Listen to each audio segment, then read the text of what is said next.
నమస్కారం, welcome to Suman TV. నేను గీతాంజలి. సనాతన ధర్మంలో మనకి ఎన్నో సందేహాలు ఉంటాయి, అలాగే ఎన్నో సమస్యలని మనం ఎదుర్కొంటూ ఉంటాం. వీటన్నింటికీ కూడా ఒక పరిష్కారం ఉంటుంది అని చెబుతారు. వాటిని నివృత్తి చేసేందుకు, మనకున్నటువంటి సందేహాలకి ఒక సమాధానం ఇచ్చేందుకు ప్రస్తుతం మనతో పాటు ఉన్నారు శ్రీ విద్యాపీఠం వ్యవస్థాపకులు. గత 45 సంవత్సరాలుగా శ్రీ విద్య ఉపాసన చేస్తూ ఎంతో మందికి మంత్రోపదేశం చేసిన శ్రీ గురు కరుణామయ్య గారు మనతో పాటు ఉన్నారు. గురుగారితో మాట్లాడి మరిన్ని విషయాలు తెలుసుకుందాం. గురుగారు నమస్కారం అండి. నమస్కారం మా. గురుగారు, మరొక ప్రశ్న అండి. మనం ప్రతినిత్యం పఠించేటువంటి స్తోత్రాలు కానీ ఏమైనా మంత్రాలు కానీ తెలుసో తెలియకో తప్పుగా చదివితే ఆ ఉచ్చారణ దోషాలు, ఆ అన్నమాట పలికినటువంటి ఆ దోషాలు ఖచ్చితంగా మన జీవితం మీద ప్రభావం చూపిస్తాయి అని అంటారు. ఇలా కొంతమంది చెప్పడం కూడా నేను విన్నాను. ఇది ఎంతవరకు నిజమండి? మనం తప్పు చదివితే ఖచ్చితంగా ఆ నెగిటివ్ ఎఫెక్ట్ మనం భరించాల్సి ఉంటుందా? ఎందుకు ఈ మాట అడుగుతున్నానంటే, ఏదన్నా శ్లోకం కానీ మంత్రం కానీ చదివినప్పుడు అమ్మ ఏమైనా తప్పులుంటే క్షమించని ఆఖరిలో మనకు కొన్ని పదాలు ఉంటాయి. అమ్మాయి కదా క్షమించేస్తుందిలే అనే ఇది కూడా ఉంటుంది కదా, అయినా సరే నెగిటివ్ ఎఫెక్ట్ ఉంటుందా? ఈ కలియుగంలో ఇప్పటి కాలంలో అందరూ కన్ఫ్యూజ్ అయ్యేది ఇక్కడే. అందరినీ తప్పుదారి పట్టిస్తూ కొన్ని సూచనలు వచ్చేది ఇక్కడే. నాకు మా గురువు గారి ట్రైనింగ్ వల్ల అమ్మ మీద నమ్మకం మీద ఘంటాపదంగా ఒకటి చెప్తాను. ఇప్పుడు ఈ ప్రశ్న అయినా ఈ సమాధానం అయినా అన్నీ పలికించేది ఆవిడే. మనం పోతన వారి శ్లోకం కూడా ఉంది, పలికెడు అడుగు హుండట అని. ఇవన్నీ తెలిసిన వాళ్ళమే అందరూ కూడా. మీరన్నట్లు ఎంత గొప్ప పండితుడైనా ఆవిడ తలుచుకుంటే నాలిక మడతేసి తప్పు చదివించగలదు. ఎక్కడ ఆపకూడదో అక్కడ ఆపి, ఎక్కడ ఆపాలో అక్కడ ఆపకుండా ఊపిరి పీల్చుకోవడానికి ఆపుతాడు. లక్ష్మీం బదులు అలక్ష్మీం అని వస్తుంది. అంటే నువ్వు అడిగేవు కదా అని ఇచ్చేస్తుందా అంటే, మీ అబ్బాయే ఉన్నారనుకోండి, ఫినాయిల్ తాగుతానమ్మా, ఆయిల్ తాగుతాను ఇమ్మని అడగడం బదులు ఫినాయిల్ తాగుతానని ఇమ్మని అడిగితే మీరు ఫినాయిల్ ఇస్తారా? తప్పునన్నా అది ఆయిల్ అంటారు, అది ఆయిల్ ఇస్తాం. ఫినాయిల్ అన్నారు కదా, ఫినాయిల్ ఇస్తాం. మామూలు హ్యూమన్ ఫిజికల్ మదరే అలా చేయనప్పుడు జగన్మాత ఎలా చేస్తుంది? అతడెవడో కుంభకర్ణుడు నాకు చావు రాకుండా ఉండాలి, ఆ శక్తి పెట్టుకుని దేవతల్ని హింసించాలన్న దురుద్దేశంతో అన్నాడు కాబట్టి సరస్వతీదేవి నాలుక మడిచి చావు లేకుండా ఉన్నదానికి బదులు నిద్ర లేకుండా ఉండినట్లు మార్చింది ఆవిడ. అది కోరుకున్నాడు ఇచ్చింది. అది ఎవరు కోరుకున్నాడు, ఎవరిని ఎలా శిక్షించిందని మన రాక్షసులు కాదు, మనం కుంభకర్ణులు కావు, మనం మామూలు ఉపాసకులం. ఎందుకు శిక్షిస్తుంది ఈవిడి? లలితా సహస్రమే ఉంది. లక్షరోమలతాధారత సమున్నేయ మధ్యమం. అక్కడ ఛందస్సును బ్రేక్ చేసి ఆధారత అన్న పదం వచ్చేటట్టు చేస్తే భావన ఉంటుంది.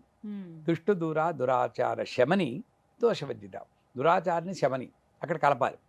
కానీ సాధారణంగా ఛందస్సు మీద చేసి పాపం స్త్రీలు దుష్టు దూర దురాచార శమని దోషవద్దిత అని చదువుతారు.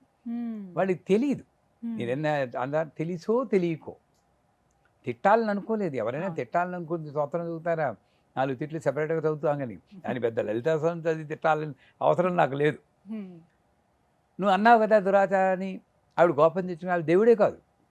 నీకు తెలియక చేసిన తప్పుకి ఆవిడ కోపించిన ఆవిడ దేవతే కాదు. అప్పుడు నా దృష్టిలో నువ్వు తెలిసి చేసినా తెలియక చేసినా నిన్ను క్షమించడానికి ఉన్నాను తల్లి అంటుంది. అంటే అలా ఒకసారి సరే, 2 సార్లు సరే. దేవి భాగవతంలో ఒక పండితుడి కొడుకు, నేను రాసిన కాదు, దేవి భాగవతం, ఒక పండితుడి కొడుకు, ఆయనకి స్తోత్రాలు వేదాలు దేని మీద దృష్టి లేదు, ఏమీ నచ్చేది కాదు. అలా తెల్లగా తిరుగుతుంటాడు. వీధిలో వాళ్ళందరూ తిడుతూ ఉంటాడు, బెండిత పుత్ర సొంటలా తయారవని. ఇది విసిగి వేసారి వాళ్ళ తల్లిదండ్రులు కూడా ఎందుకు పుట్టారో కదా, ఈ బతుకేంటి అని తిట్టేటప్పటికి వాడికి మనస్సు కష్టమై ఇంట్లో వెళ్ళి పారిపోతాడు. పారిపోయి తప్పిపోయి అడవిలోకి వెళ్ళి మృగాలు ఉంటే భయపడిపోయి చెట్టుకి కూర్చుంటాడు. ఆ చెట్టుకి కూర్చున్నప్పుడు పంది పిల్ల వేటగాడి బాణం దెబ్బ బాధపడుతూ అక్కడ కింద చెట్టు కింద వెళ్తూ ఆ పంది కీచుమను ఈ అని అరుస్తూ వెళ్ళింది. ఈ మహానుభావుడికి వేద శబ్దాలు రుచించలే కానీ ఈ అన్న శబ్దం చాలా ఆనందం వచ్చింది. వాడు రాత్రి లేకపోతే ఈ అంటున్నాడు ఆనందంతో.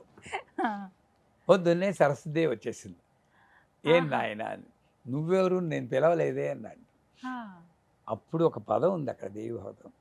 తెలిసి చేసినా తెలియక చేసినా, అర్థమై చెప్పినా అర్థం లేకపోయి, ఇష్టముండి చేసినా ఇష్టం లేక చేసినా, తప్పుగా చెప్పినా ఒప్పుగా చెప్పినా నన్ను పిలిస్తే నేను వస్తా. వా. దీన్ని మార్చమనండి వాళ్ళు. మ్మ్. ఈ అన్నది ఈ మన ఐం మన బీజాక్షరంలో కొంత భాగం కాబట్టి నేను వచ్చానన్నట్టు. మ్మ్. అంత తార్కాణం ఉన్నప్పుడు నేను ఓకే తప్పు చదివేరనుకోండి, నువ్వు అలక్ష్యంగా చదువుతున్నావా భక్తి పారస్యంలో, అమ్మ నాకు తెలియదే, అందుకే ముందే చివరిలో కాదు, అమ్మ నాకు చదవాలనిపిస్తుంది తెలియదే, నాకు నా నోటం సరిగ్గా ఇప్పటికీ నాకు డయాబెటిక్ మ్మ్. మందులు వేసుకోవడం వల్ల 20 ఏళ్ళ నుండి నా నోట్లో కొన్ని పదాలు పలకవు. హా. మరి నేను మంత్రం చదువుతున్నాను, ఒకవేళ ఆవిడ నన్ను శిక్షించడానికి వచ్చిందే అనుకోండి, మ్మ్. నేను ఆవిడతో ఫైట్ చేస్తాను. నీకు నేను మంత్రం చదవాలి సరిగ్గా అంటే ఈ డయాబెటిక్ పలికించమనా? క్యూర్ చేయి, తగ్గించమని లేదా నేను ఇలా మ్మ్. నాకు తెలుసు ఎలా చదవాలో, కానీ నా నోరు తిరగదు అని నేను మంత్రం మానలేను. ఎందుకంటే ఊపిరితో సమానం నాకు మంత్రం. మ్మ్.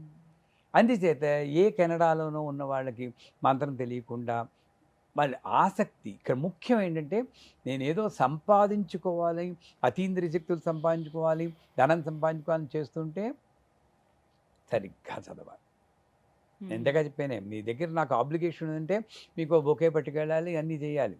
నాకు ప్రేమే ఉంది, అర్ధరాత్రి తలిపితే గీతాంతగా బాగున్నారా, ఏదో చూడాలనిపించిందండి అంటారు. దానికి ఏమిటి వేళ ఏంటి, మీకు కోపం రాదు, ఎంత ప్రేమ ఉండి అర్ధరాత్రి వచ్చారు అంటారు. వచ్చారు. మ్మ్. అదే ఇంట్లో కెనడాలో ఉన్న వాళ్ళు ఎవరు కొన్ని నోరు తెరక్క దురాచార మ్మ్. శమనీ దోషవద్యత అంటే, మ్మ్. రే తప్పు చదువుతున్నారా అని ఆవిడ తల బాదుకుని మ్మ్. నాలాంటి వాడిని కెనడా పంపిస్తుంది. మ్మ్. అప్పుడు నా ద్వారా అమ్మాయి దురాచార కాదు, దురాచార శమని అని తరి చేయించుకునే బాధ్యత ఆవిడ. మ్మ్. ఆవిడ అంతేగాని దురాచార అన్నావు కదా అని ఆవిడ ఏ మాత్రం శిక్షించదమ్మా, మన రాక్షసులు కాదు. మ్మ్. ఇంకొక ముఖ్య విషయం చెప్తా, అసలే మన హిందూ మతం అన్యమతం వాళ్ళ చేత ఆక్రమింపబడి ఏదో రకంగా ఊగిసలాడుతుంది. మ్మ్. ఉన్న వాళ్ళని చదవనివ్వకుండా, దీక్ష లేకుండా నువ్వు చదవకూడదు, శ్రీచక్రం ఇంట్లో పెట్టుకోకూడదు, ఇలా చదివితే అన్ని కష్టాలే వస్తాయి ఇలా అంటే రకరకాలుగా. మామూలు వాను ఎందుకు రిస్క్ తీస్తాడు తల్లి, మ్మ్. నాకెందుకు వచ్చింది, ఏం చదివితే ఏం వస్తుందో, ఎందుకు వచ్చిందనే దానివల్ల అనుకుంటారు. మామూలుగా ఉంటే చాలు, అక్కడికి వెళ్తే ఏం చెప్పక్కర్లేదు, ఒకసారి నాన్న పెట్టుకుంటే బోల్డ్ వస్తూ ఉంటుంది అని అలా వెళ్తున్నారు. దీనికి కారణం కూడా మనం అవుతాం. మ్మ్.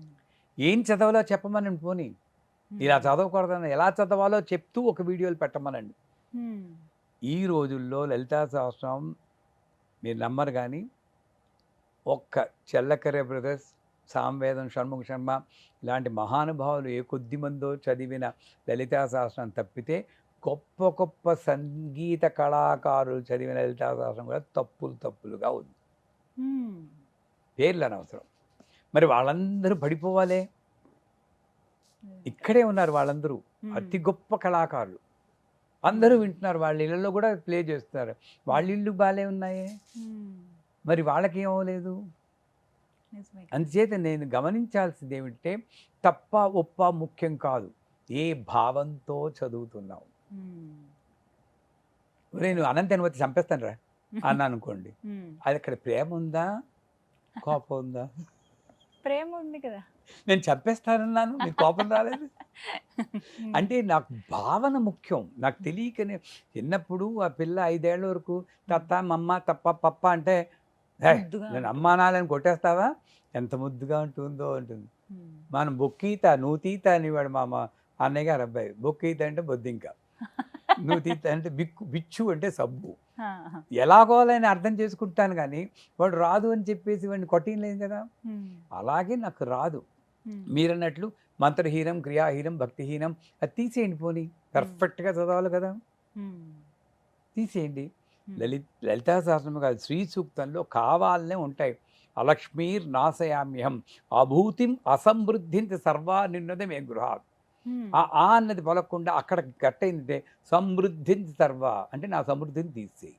మ్మ్. మరి ఎంతమంది చదువుతారు, గుళ్ళల్లో పురోహితులు కూడా చదువుతున్నారు, వాళ్ళందరూ బాగానే ఉన్నారు కదా. మ్మ్. భక్తితో చదువుతున్నప్పుడు, ప్రేమతో చదువుతున్నప్పుడు ఒకవేళ తప్పు జరిగినా ముందుకు వెనక కూడా తప్పు జరిగితే క్షమించమ్మా అన్నప్పుడు ఆవిడే నీ చేత కరెక్ట్ చేయించుకుంటుంది, కానీ నిన్ను ఎట్టి పరిస్థితిలో శిక్షించదు. అందరూ కూడా ఏ భయం లేకుండా ప్రేమతో భక్తితో చదవచ్చు. ఆ రెండింటితో చదివితే ఖచ్చితంగా అమ్మ అనుగ్రహం ఉంటుంది. మీరు అన్న మాట నిజమేనండి, ఆవిడే కరెక్ట్ చేయించుకుంటారు. ఏదో ఒక రూపంలో వచ్చి ఇలా చదవాలను ఇలా అని చెప్తారు. ఎవరైనా పఠించవచ్చా అండి లలితా సహస్రనామం? భక్తి ప్రేమ ఉన్నవాడు ఎవరైనా పఠించవచ్చు. ఎవరైనా అంటే చెప్పిన ఏ ఉద్దేశంతో, అతీంద్రియ శక్తుల కోసము లేదా బోల్డ్ డబ్బు అలాంటప్పుడు మరి నువ్వు సరిగ్గానే చదవాలి. కరెక్ట్గా. బీజాక్షరాలు ఇవన్నీ ఆ మంత్రాలు జోలికి వెళ్లకుండా ఇందాక ఒకసారి చెప్పుకున్నాం శరవణ భవ అని, అలాంటి చిన్న చిన్న మంత్రాలు చెప్పుకోండి, ప్రేమతో చెప్పుకోండి. లలితా సహస్రం చదవండి, పోని భయం వినండి, వినడానికి ఏం తప్పులేదుగా, అది వినండి. అసలు ఏమీ చేయకూడదు అంటే వాళ్ళు ఏం చేస్తారమ్మా పొద్దున్న లేచి, ఇది చేస్తే తప్పు అది చేస్తే తప్పు అంటూ ఏం చేస్తారు వాళ్ళు? వాళ్ళని ఉద్ధరించి వాడు ఎవడున్నాడు? అంచేతే భయం ఉన్న చోట భక్తి ఉండదు, భక్తి ఉన్న చోట భయం ఉండదు. You are the choice. భక్తి కావాలి మాకు, భయాన్ని వదిలేస్తాం. చక్కగా వివరించారు గురుగారు, ఎన్నో సందేహాలు అన్నింటినీ నివృత్తి చేశారు. ధన్యవాదాలండి. నమస్కారం.